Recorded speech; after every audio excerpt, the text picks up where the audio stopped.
Well, let's see here. Whistleblower Wednesday. We'll get back into it. Mimi in Castro Valley checks in.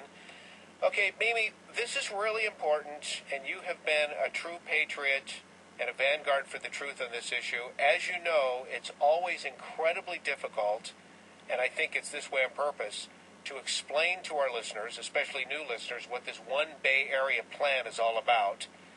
But may I give it a shot? Can I give you 30 seconds to set you up really quick? Absolutely.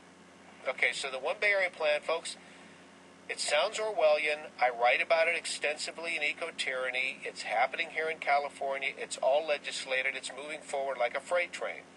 The idea is there is a plan in place to move hundreds of thousands of us out of the suburbs and into the cities, to get rid of eventually our farms, our ranches, return that land back to nature, to have a lifestyle in which our lives are wrapped around our carbon footprint, to get us out of our cars and into mass transit, to get us out of our homes and into stack and pack housing. Am I missing anything, Mimi? No, you're not, Brian. You've described it exactly.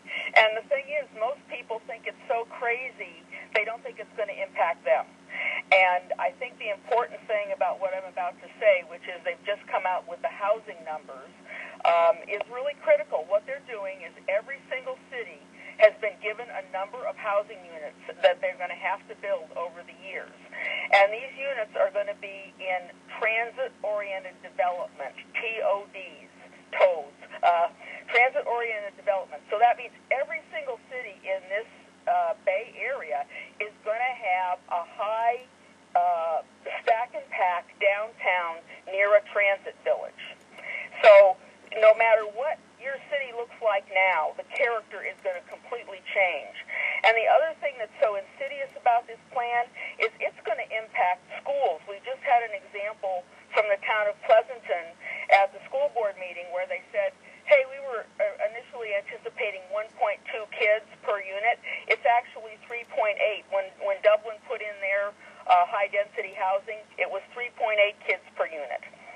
So, parcel taxes and everything's going to start coming your way in these towns.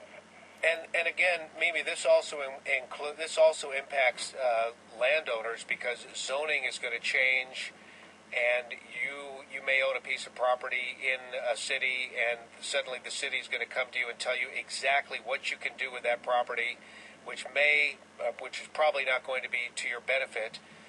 What can we do to oppose this, Mimi? You've got our attention. What can our listeners do to try stop this train wreck? So I have a website. It's bayarealiberty.org. They can go to the website, and there's a tab up there about the housing numbers. And they can go there and look at the information, get educated about it. And then I have an email list that's free, and I keep people up to date about meetings that are happening and things that they can do to help counter this. I think the first step is get educated on it and realize this is real. It is real. It sounds unreal, but it's happening, folks, and the only way we can stop it is to petition our local governments. They're all working on this together. And go to bayarealiberty.org, correct? That's correct. Thank you, Brian. Excellent, Mimi. Thanks for joining us on KSFO.